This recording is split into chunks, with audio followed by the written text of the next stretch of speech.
La viruela del mono fue descubierta en 1958, cuando ocurrieron 2 brotes de una enfermedad similar a la viruela convencional en colonias de monos, con los que se estaba realizando labores de investigación.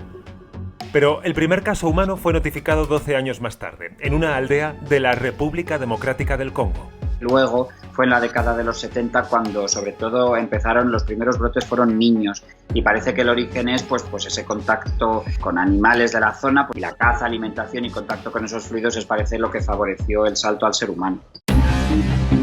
Desde entonces, los casos han sido frecuentes en África Occidental y Central. Sin embargo, la alerta llega a Europa después de que Portugal y Reino Unido registren los primeros casos. En España, el 18 de mayo, Sanidad lanza una alerta sanitaria tras detectar 8 casos sospechosos en Madrid.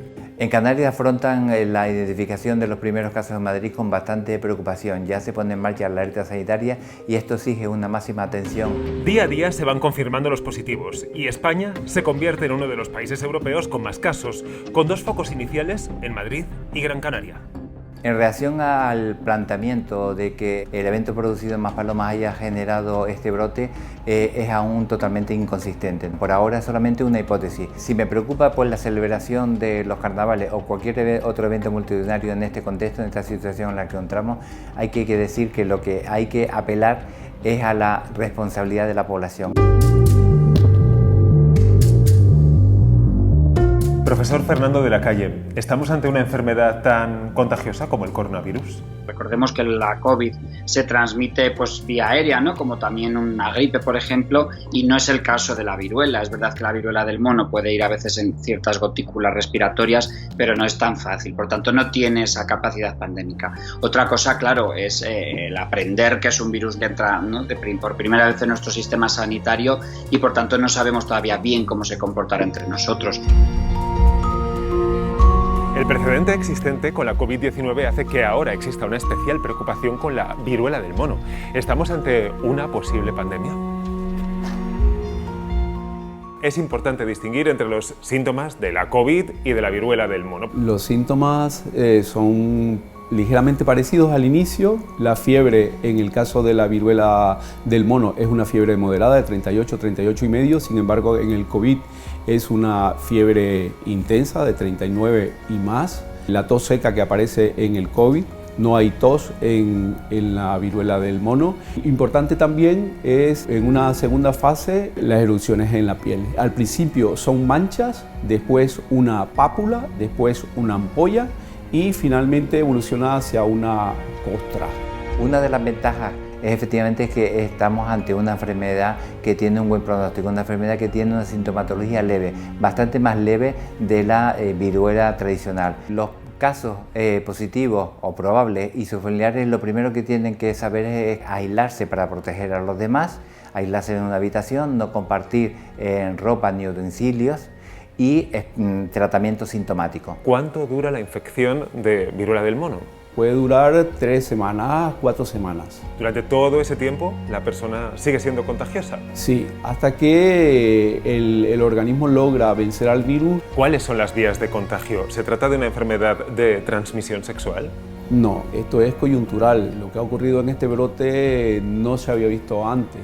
Normalmente es una transmisión a través de contacto de piel y mucosa, contacto de contenido de las pápulas, aerosoles, gotas de saliva de un sujeto afectado a un sujeto sano.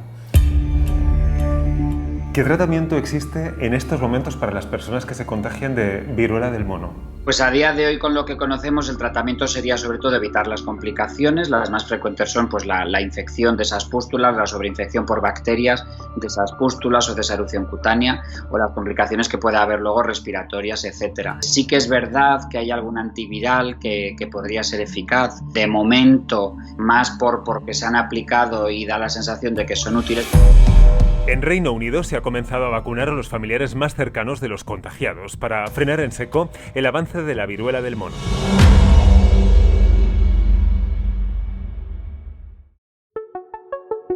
En 1980, la OMS anunció que se había erradicado la viruela. Era la primera y única vez en la historia que se declaraba la extinción de una enfermedad infecciosa del planeta. La vacuna de la viruela tuvo gran parte del mérito. Algunos de los que la tienen puesta lo saben por esta marca imborrable en su piel. Las personas que tengan una marca compatible con la vacuna de la viruela pueden asumir que han recibido la vacuna, ¿no? Pero hay que buscarla en el brazo o en el muslo. A veces no es tan obvia ni tan visible, ¿no? Y no todo el mundo es consciente de tenerla. La verdadera manera de saber si estás o no correctamente vacunado es consultando tu cartilla vacunal o bien tu historia clínica, que es donde debería estar reflejado. ¿Cuál es la medida más adecuada para lograr cruzar esta alerta sanitaria evitando que se multipliquen los contagios? ¿Una opción es una vacunación masiva con la vacuna de la viruela? Primero, que ahora no sería factible en este momento, y lo segundo es que no tenemos tampoco la seguridad de que la vacunación de la viruela protegiese.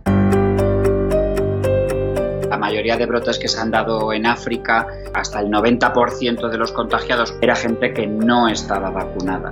Y al contrario, se ve que sí que hay cierta protección en los vacunados.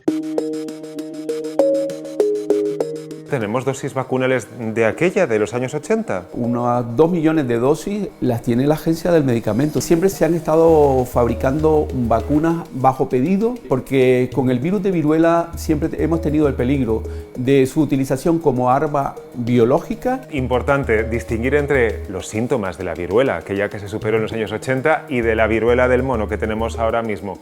¿Qué diferencias hay? En el caso de la viruela humana, tenía unas formas leves hasta formas muy graves. En las formas graves de viruela humana había una diseminación por todo el cuerpo e implicación sistémica y, en ciertos casos, muerte. La viruela fue en su día una de las enfermedades más temidas del mundo y se calcula que solo en el siglo XX provocó unos 500 millones de muertes. Pero, ¿cuál es la letalidad de la viruela del mono? La mortalidad en teoría no es alta, sí que puede dar más la lata a esas complicaciones o el estar con esas pústulas, pero sí que es verdad que en los brotes en África ha variado un poco la mortalidad y sobre todo sí que se ha visto que puede llegar a ser algo más agresiva en niños o la gente, como hablábamos antes, no vacunada. En el brote europeo no se ha descrito ningún fallecido, aunque en África Central la variante más virulenta ha llegado a alcanzar un 10% de letalidad.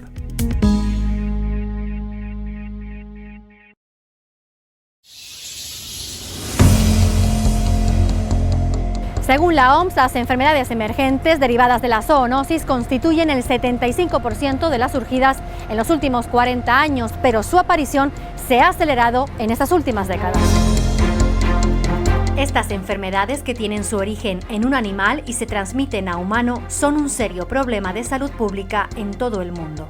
Quique Bassat, tras la COVID, la atención se centra ahora en la viruela del mono, pero ¿podríamos saber de cuántas enfermedades potenciales estaríamos hablando? Bueno, hay todas las que queramos, por desgracia, ¿no? Hay muchas que todavía no están descritas, hay muchas que son clásicas enfermedades zoonóticas, como por ejemplo el ébola, que conocemos muy bien, y por lo tanto hay múltiples posibilidades de reservorios animales que luego pueden dar lugar a enfermedades en los humanos. Todo tiene que ver con la proximidad entre los animales que son portadores de algunos de estos patógenos que causan enfermedad en los propios animales y luego en los humanos, y la proximidad de los humanos con estos animales, ¿no? Muchas de estas enfermedades tienen potencial pandémico, desde cepas de gripe que afectan a los pájaros y que saltan al humano, hasta el ejemplo del COVID más reciente. Los patógenos zoonóticos pueden ser bacterias, virus, parásitos o agentes no convencionales y propagarse a los humanos por contacto directo con los animales infectados o a través de los alimentos, el agua o el medio ambiente. El virus del Nilo, el del Zika, el ébola o la gripe A son algunos ejemplos. ¿Pero estamos bien preparados para afrontar estas enfermedades? pues estamos mal preparados. Primero porque son enfermedades que nunca han sido prioritarias desde el punto de vista de la salud pública occidental o de país de renta alta, ¿no? Ahora, con el ejemplo del COVID, hemos visto el potencial disruptor gigantesco que tienen las enfermedades infecciosas, pero no tenemos grandes herramientas de prevención, sobre todo para aquellas enfermedades nuevas que puedan surgir, ¿no? Hay muchísimas enfermedades zoonóticas que deberían asustarnos, pero las que nos deben asustar más son las que todavía no conocemos.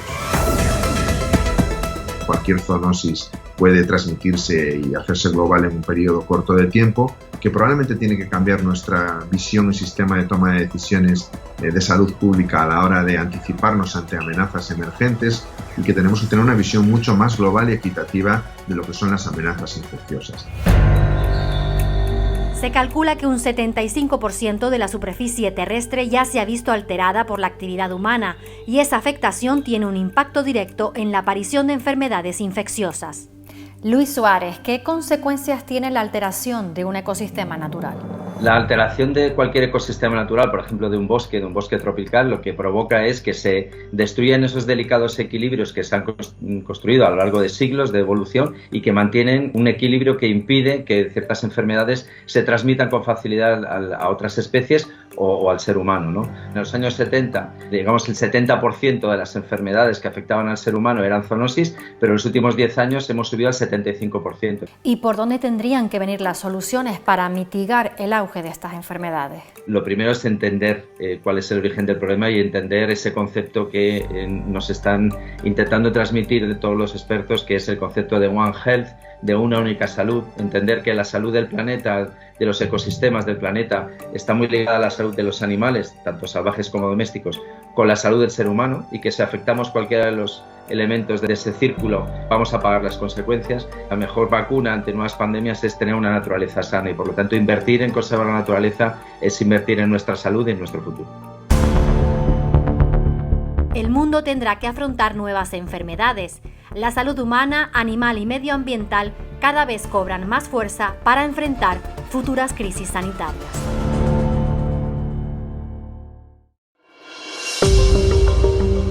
La irrupción de casos de viruela del mono está teniendo un daño colateral que va más allá de la parte sanitaria: la estigmatización del colectivo LGTBI como culpable y transmisor de la enfermedad. España y Reino Unido son los dos países europeos con mayor número de positivos confirmados por viruela del mono.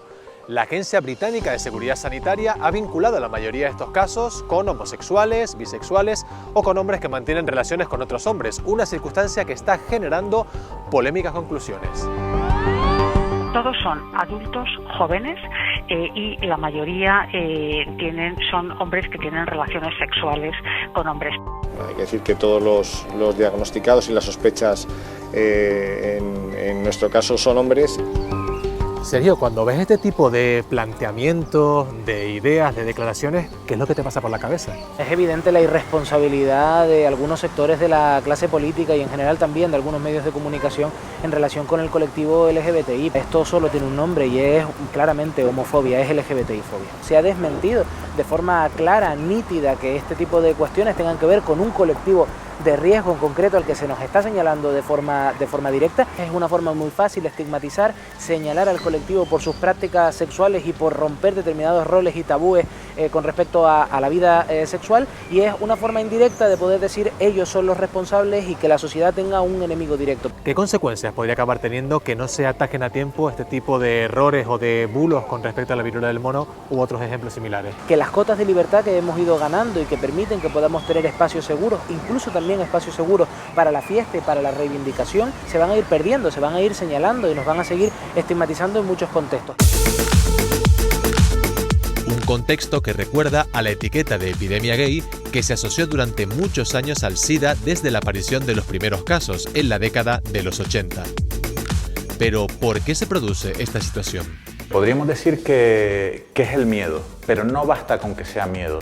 Tiene que haber además un componente de creencias irracionales y vincular una enfermedad con una orientación sexual que no tienen absolutamente nada que ver. Nos recuerda que todavía hay una proporción de la población que ni sabe de sexualidad, ni entiende la sexualidad, ni la acepta, y que incluso intenta imponer su sexualidad por encima de la de otras personas, su identidad por encima de la otra persona.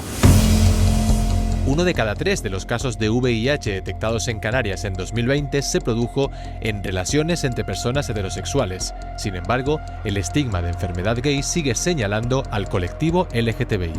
Pancho, ¿cómo afectó al colectivo LGTBI los años duros, los primeros años del VIH, finales de los 80, comienzos de los 90, con aquella epidemia de lo que se llamó el cáncer rosa? Fue una auténtica desgracia comprobar cómo la gente que ibas conociendo, porque ya te ibas abriendo al mundo, al mismo tiempo que las conocías iba muriendo. El hecho de que se estigmatizara al colectivo LGTBI supuso un daño mayor. Mucha gente vivió con un miedo excesivo, la posibilidad de hacerse la prueba ya se veía como algo perturbador y eso hizo que los diagnósticos tardíos generaran más muertes. Pero, ¿cuánto hay de cierto y cuánto de mito colectivo en estos planteamientos? Lo que ocurre es que, a diferencia del resto de los brotes que ha habido con esta enfermedad, en este brote la vía de transmisión está siendo a través de las relaciones sexuales, puesto que el antecedente de una exposición a riesgo de prácticas sexuales está presente en la mayoría de los casos, pero no es una enfermedad de transmisión sexual.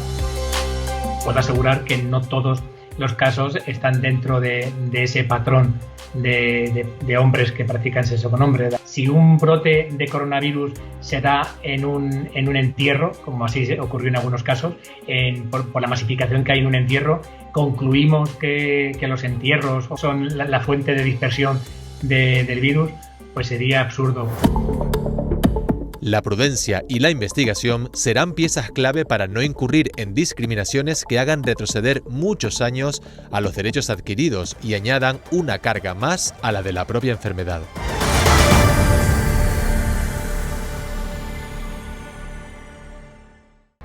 En Canarias se detectaron en 2020 179 casos de VIH. Casi la mitad de estos diagnósticos se hizo de forma tardía y el perfil medio de los infectados es el de un varón de entre 30 y 34 años. Además, casi el 66% ha adquirido la infección por relaciones sexuales desprotegidas con otros hombres.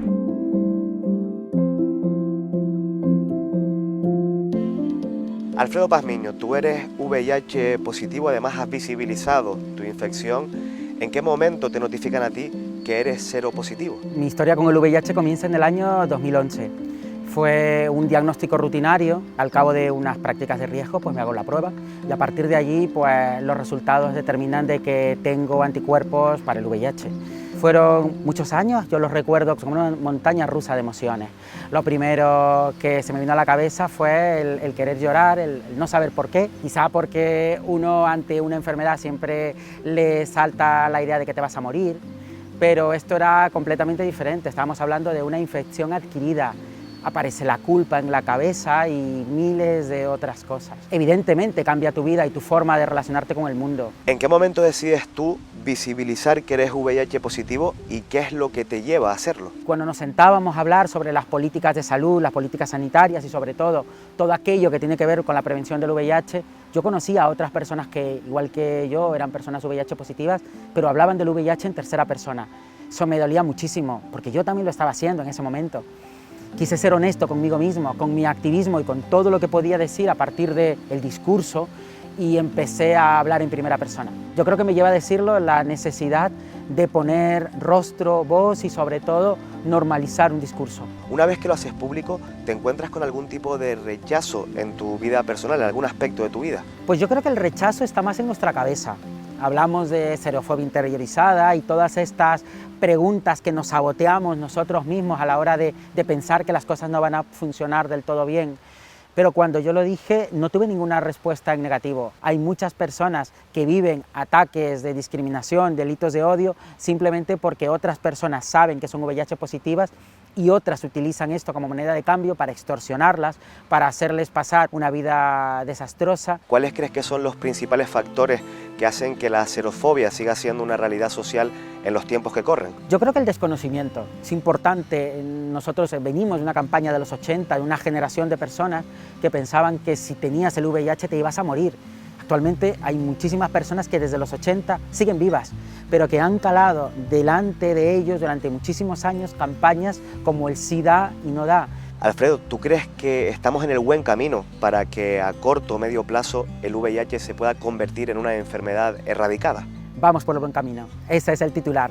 Está claro que las políticas que estamos implementando ahora, que se están implementando tanto desde el tercer sector, que en toda Canarias contamos con muy buenas entidades LGBTI que realizan la prueba rápida y que están siempre detrás de hacer más campañas y llegar a la población diana, pues estamos consiguiendo que esa respuesta llegue, cale y cada vez más las personas conozcan su estado serológico. Si con la COVID pudimos tener una respuesta a nivel mundial, estamos seguros que con el VIH también lo podremos hacer.